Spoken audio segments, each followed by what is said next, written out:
আমরা শেয়ার মার্কেটে ইনভেস্টমেন্ট করি হাই রিটার্ন পাওয়ার জন্য। তাই আজকের ভিডিওটা খুবই ইন্টারেস্টিং হতে চলেছে।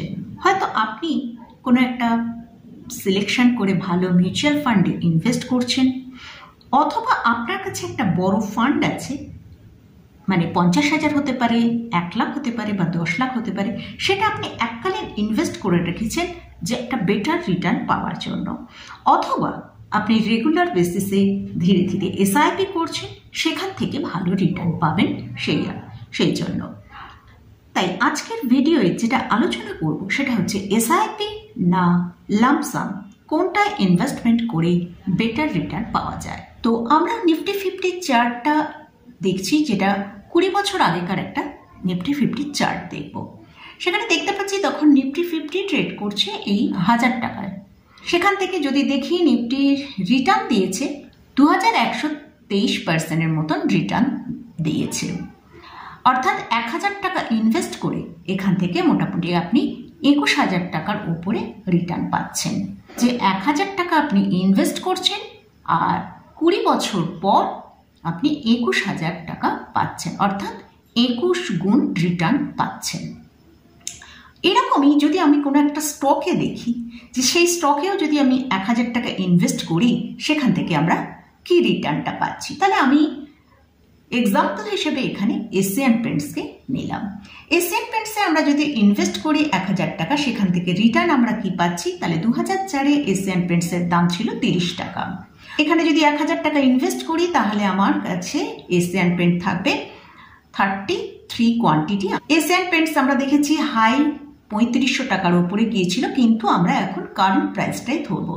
কারেন্ট প্রাইস চলছে 3300 টাকার কাছে। তাহলে যদি 3300 ইন্টু আমরা 33টা কোয়ান্টিটিও পেয়েছি, 1000 টাকা দিয়ে আমরা 33টা কোয়ান্টিটি পেয়েছিলাম 2004 সালে, তাহলে সেটা টোটাল ভ্যালু এখন দাঁড়াচ্ছে 1,08,000 টাকা। এশিয়ান পেন্টসে সেই 20 বছর আগেই যদি আমরা ইনভেস্ট করতাম 1000 টাকা, সেখান থেকে আজকে আমরা পাচ্ছি 1,08,000 টাকা। 1000 টাকা ইনভেস্ট করে আমরা দেখতে পাচ্ছি 108 গুণ রিটার্ন আমরা এশিয়ান পেন্টস থেকে পেলাম।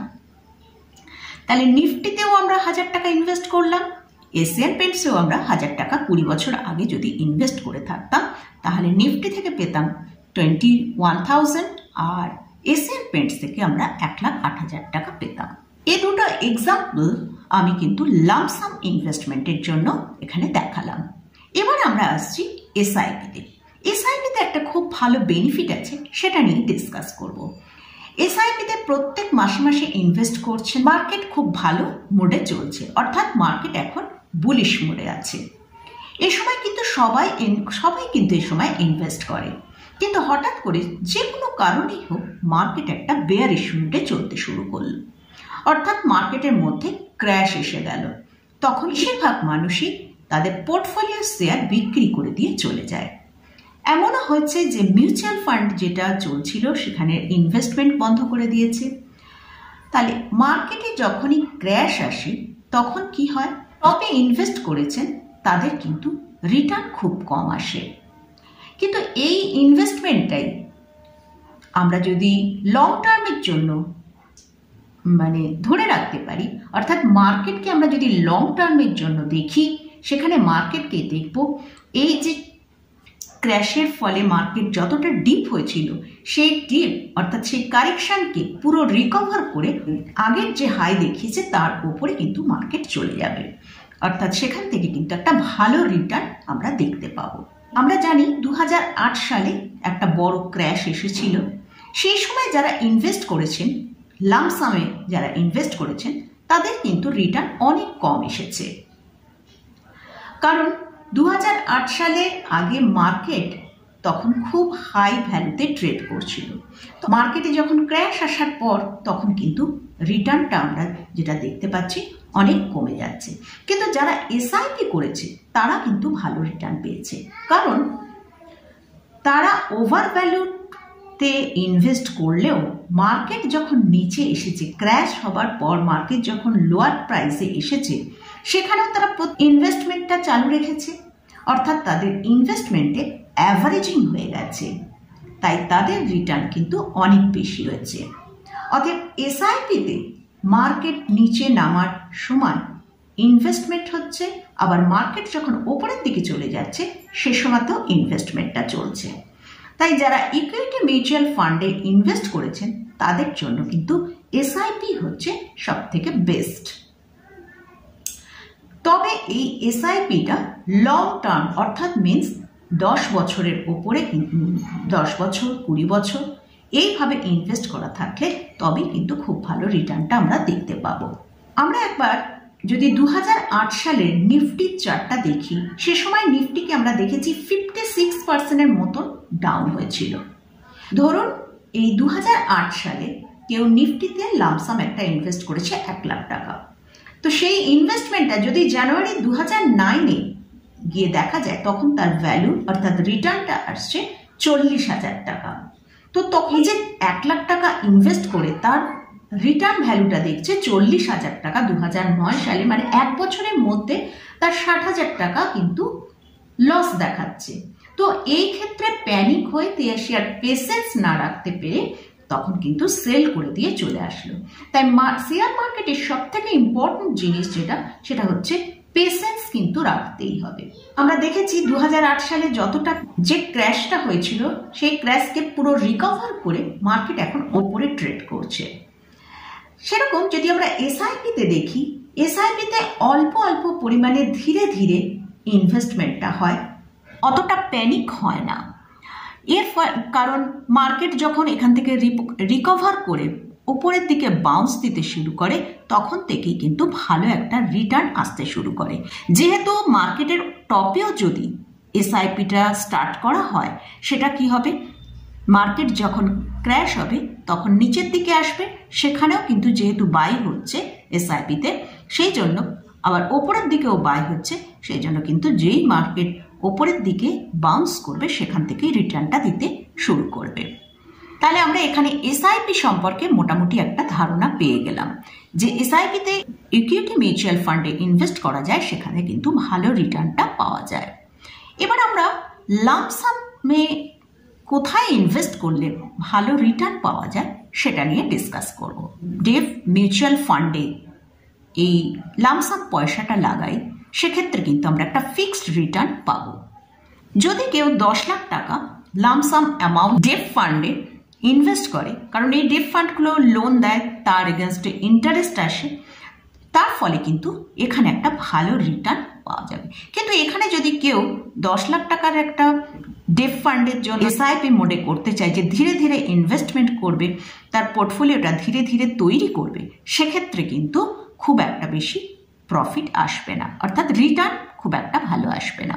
যদি আপনার কাছে একটা বড় ফান্ড অ্যামাউন্ট থাকে, তাহলে সেটা যদি ডেভ ফান্ডে ইনভেস্ট করা হয়, সেখান থেকে কিন্তু বেটার রিটার্ন আসবে। যেমন আমরা ব্যাংকে দেখি ফিক্সড ডিপোজিট এবং আরডি। ফিক্সড ডিপোজিটে আমরা লামসাম অ্যামাউন্ট ইনভেস্ট করে সেখান থেকে একটা রিটার্ন পাই। আর আরডিটা কি, আরডি হচ্ছে রেকারিং ডিপোজিট। এখানে মোটামুটি যারা জব করে তারা ধীরে ধীরে তাদের হয়তো লামসাম মানি যদি না থাকে, তারা লামসাম মানি তৈরি করার জন্য ধীরে ধীরে অল্প অল্প করে টাকা তাদের স্যালারি থেকে তারা এখানে জমা করে, এরপর সেখানে একটা বড় অ্যামাউন্ট তৈরি হয়। তাই যাদের কাছে লামসাম অ্যামাউন্ট নেই তাদের জন্য এসআইপি মোডে ইনভেস্ট করাই হচ্ছে সবচেয়ে বেটার। মানে ইকুইটি মার্কেটের জন্য অবশ্যই এসআইপি বেটার। এছাড়াও লামসাম অ্যামাউন্ট আপনি এভাবেও ইনভেস্ট করতে পারেন। তার এর জন্য একটা এক্সাম্পল দিই। ধরুন আমরা স্টক মার্কেট নিয়ে আলোচনা করছি, এছাড়াও কিন্তু আপনি অন্যভাবেও এই লামসাম মানিকে ইনভেস্ট করতে পারেন। ধরুন আপনি একটা প্রপার্টি কিনলেন, সেই প্রপার্টিটা আমরা এক্সাম্পল হিসেবে একটা দেখছি। ধরুন আজ থেকে 20 বছর আগে একটা প্রপার্টির মূল্য ছিল 10 লাখ টাকা। তো সেই প্রপার্টিটার আজকে ভ্যালু দাঁড়াচ্ছে 1 কোটি টাকা। তাহলে আপনার কাছে যে সময় আপনি 20 বছর আগে যখন এই প্রপার্টিটা বাই করতে যাচ্ছেন, তখন আপনার কাছে ধরুন 10 লাখ টাকা নেই।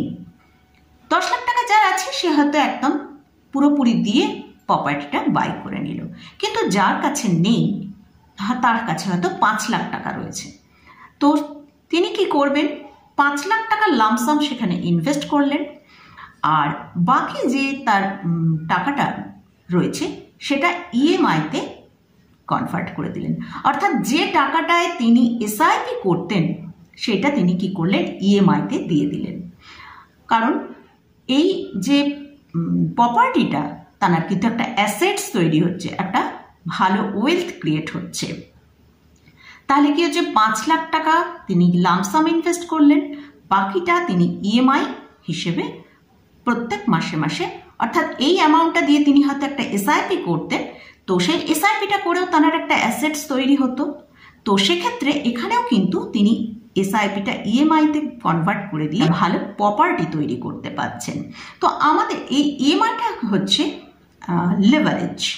তো আমাদের কিন্তু কখনো কখনো ভালো ওয়েলথ ক্রিয়েট করার জন্য লেভারেজ নিতে হয়। তো এটাও একটা পন্থা যে এর মাধ্যমেও কিন্তু আপনার কাছে যে লামসাম অ্যামাউন্টটা আছে সেটা ইনভেস্ট করে আর আপনি বাকিটা ইএমআইতে দিয়ে সেখান থেকেও কিন্তু মানে যখন দেখা যাবে, সেই আমি বললাম যে 20 বছর পর সেই প্রপার্টিটার ভ্যালু হলো 1 কোটি টাকা। তাহলে এখানে একটা খুব বড় ওয়েলথ তিনি ক্রিয়েট করতে পারলেন। পিটার লিঞ্চ বলেন যে স্টক মার্কেটে ইনভেস্ট করার আগে আমাদের কিন্তু নিজের বাড়ি কেনা উচিত। কেন বলেন?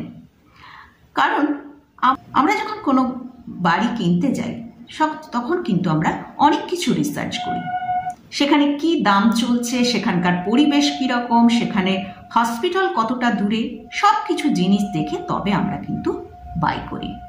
এটা একটা আমরা বড় ইনভেস্টমেন্ট করছি। কিন্তু যখন আমরা স্টক বাই করতে যাই তখন কিন্তু আমরা এত কিছু রিসার্চ করি না, কেউ একটা বলেছে আমরা তখন সঙ্গে সঙ্গে কিনে নিই। আর সেকেন্ড পয়েন্ট হচ্ছে, আমরা যখন একটা বাড়ি কিনি সেটা কিন্তু আমরা লং টার্মের জন্য হোল্ড করি, কারণ আমরা একটা বাড়ি কিনে সেটাকে বেচে দেওয়ার জন্য চিন্তা করি না। কিন্তু সেখানে আমরা যখন শেয়ারটা বাই করি তখন সেটা কিন্তু শেয়ারে প্রফিট এলেই আমাদের বেচে দেওয়ার চিন্তা থাকে। তাই পিটার লিঞ্চ এটাই বোঝাতে চেয়েছেন যে স্টক মার্কেটে যখন স্টক বাই করা হচ্ছে তখন ভালো করে রিসার্চ করতে হবে এবং সেই স্টকটাকে পেশেন্স রেখে হোল্ড করলে তবেই কিন্তু একটা ভালো ওয়েলথ ক্রিয়েট করতে পারা যাবে।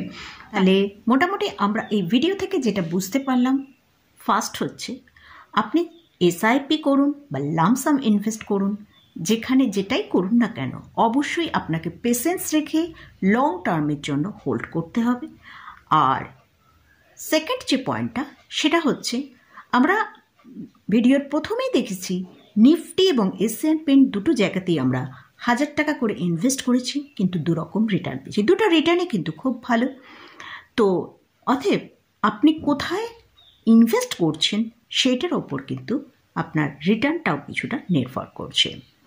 আর থার্ড যে পয়েন্টটা, ইকুইটি মার্কেটের জন্য এসআইপি মোড হচ্ছে সবথেকে বেস্ট।